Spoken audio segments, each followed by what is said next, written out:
So if Israel kills all the Hamas leadership, does that solve the problem forever? No, not really. I think, first of all, I think it's the right thing to do, for sure. I think what it does do is certainly helps morale. I think it certainly helps to, reestablish. I think there's a lot of concern in Israel that other actors see that this type of attack is possible, or just see that the IDF is not what we thought it was, right? The IDF has this reputation of eyes everywhere and knowing everything. It's a problem if that sort of mythology is lost. And so attacks like this, in addition to, I think, being the right thing to do in terms of the moment, but in the long run, I think help to reestablish that, which then helps to deter other actors. But look, is Israel going to actually be able to destroy Hamas as an organization, as Netanyahu keeps claiming?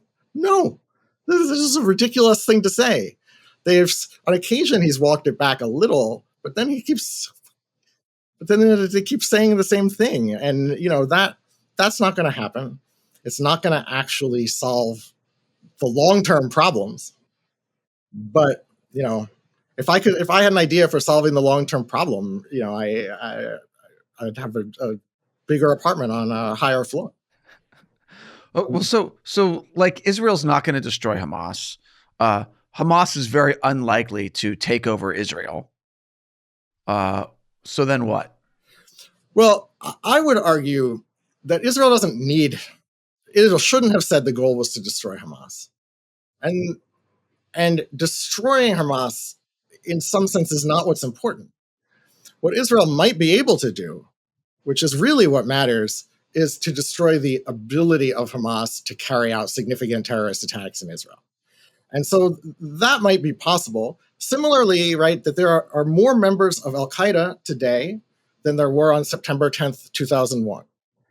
But do we worry about it we weren't worried enough on September 10th, 2001, but are we worried about it now, about Al-Qaeda now, here, in the same way we were in 2002, 2003, 2004? Yeah, in Mali and Yemen, Burkina Faso, some places they are.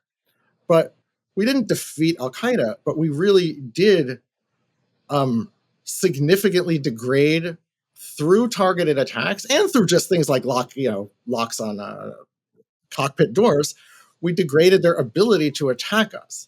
And so, it would be great if no one was in Al-Qaeda, but do we care that much as long as they don't have the ability to actually harm us? And I think that Israel might be able to get, to do the same to Hamas. And so I think that they can be successful in the key aspect of their mission, but not in. But you're going to take an organization that had about 30,000 fighters before October 7th, and those are just people fighting. Think about the supporters, in addition to the Hamas members and the logistics. What are you going to do with all those people? I mean, you can't. It's a ludicrous premise. Go ahead. I was going to say, do you think Hamas's support within Gaza will remain weakened? Yes, I do. I think that, again, it's a little bit unclear whether it was always weak, and their ability to rule with a sort of an iron fist is what made it seem otherwise. Also, Israel has a role in this too, because Israel has some politicians have definitely seen it as in their interest to provide a rosier picture of Hamas inside Gaza than might be the case, right? To try to say that Hamas has more support than it really does, as a way to avoid making concessions to the Palestinians in general. And so it's always been a little bit vague how much people actually support Hamas versus how much they're allowed to say. But I think that Hamas's iron rule is done, and thus people will be able to speak freely. And I think that the support will remain quite low. But, does that mean that Iran is going to stop providing funding? No. Does it mean that Hezbollah will not provide training and assistance to Hamas? No. Does it mean that DPRK is not going to because there is much more overt than China, is not going to be okay with providing weapons to Hamas? No, they'll still be okay. And is China going to go nuts over them finding weapons there either, other than maybe for the press? Also no.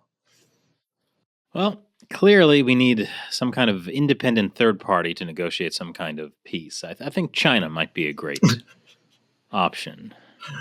Well, that's one of the other kind of China's, to the extent, I'm not sure in a binary, does China have an end game here? I'm not sure my answer would be yes. But it is clear that that's what they would love. They would love to do that, right? They put out a proposal just a couple of weeks ago that I think went no further than 6 inches away from the foreign minister's mouth before it faded into nothingness. I think that they would love to be seen as this great diplomatic force that brings peace to this difficult region. I think that there's a desire to do that, but whether they actually take concrete steps in any sort of reasonable way, pretty skeptical of. Because when it comes down to it, the only side that the Palestinian Authority and that Israel trusts is the United States. And it's not that the PA loves the United States, but the PA's view is that only the United States can guarantee that Israel won't violate whatever agreement it makes with them. And the PA, I have a very hard time imagining that they will see China as having that ability, even if they had the desire. What might get China more involved would be attacks on shipping. But as we talked about, I think before, the US is in a little bit of a bind because we have a real need to secure the free flow of oil out of the region with our partners that China then can free ride on and not anger any of these groups. And, that's something that I think, again, we have to find a better way to deal with. But I wish I knew what that way would be. Well, thank you very much for joining us again. I really hope history doesn't repeat itself when we wake up tomorrow and there's some horrible breaking news event. I hope not. Yeah. 2024 is going to be crazy enough year as it is. It's going to be something. One for the history books. Yeah. Or for the cave walls scratched on by primitive people in a post-apocalyptic landscape. One of those two. Yeah. Thanks. Been great to have you on. Thanks. My pleasure. I'm always happy to do it. A lot of fun. It's nice doing a podcast and feeling that, we probably solved all the problems of the Middle East. Yes, we have on China Unscripted.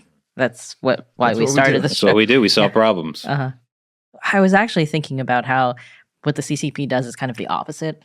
Like when he was talking about of solving problems. When they get involved, as long as they do what Jonathan was talking about, having a light touch and not really getting involved, they can kind of keep everyone happy.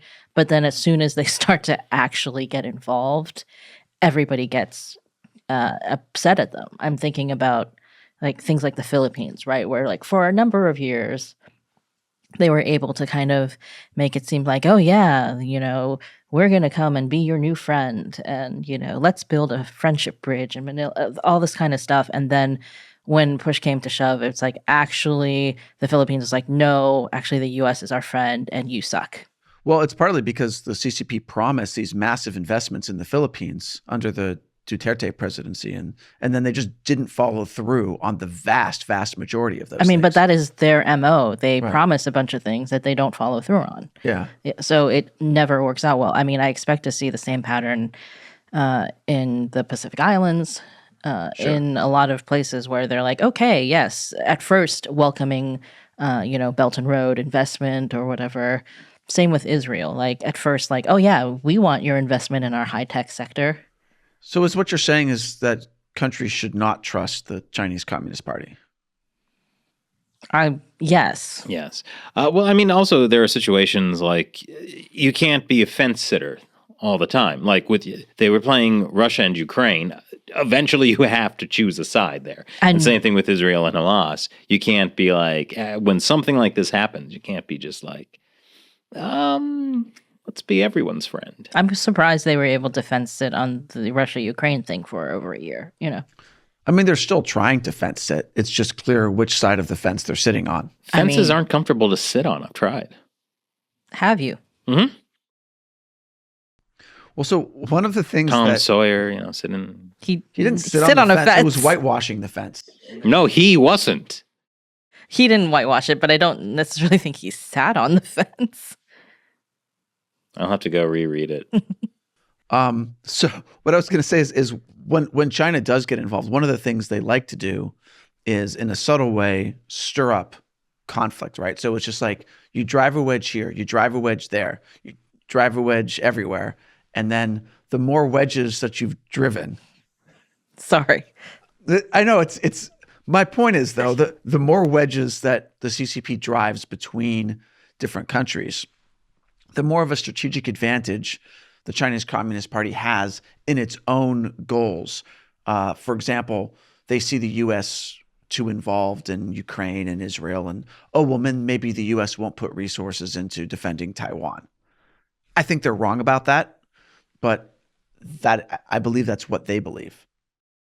Spread the U.S. too thin. Makes sense. Yeah. What I want to know is, you guys really have never just sat on a fence, whittling, watching the sunset, listening to some banjo? I can't say that I have, Chris. Have you really lived? Yeah, no, I used to do that when I lived in Manhattan. I mean, I believe that you could actually probably find many banjo players in certain parts of New York City. Brooklyn. More in Brooklyn. Probably Fences and whittlers. sunsets are the harder part. Yeah. Yes. Yeah, well, I think we're sufficiently off the rails now to wrap up our podcast. Well, when you said drive a wedge here, drive a wedge there, drive a wedge everywhere, I started thinking of Old MacDonald had a farm. Okay, it wasn't just me. Okay. No, I also started thinking that, and I was like, oh no, I've just done the Old MacDonald song.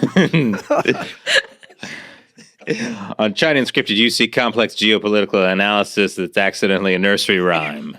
Where else can you get that? Not on CNN. Oh, God. Not on Fox News.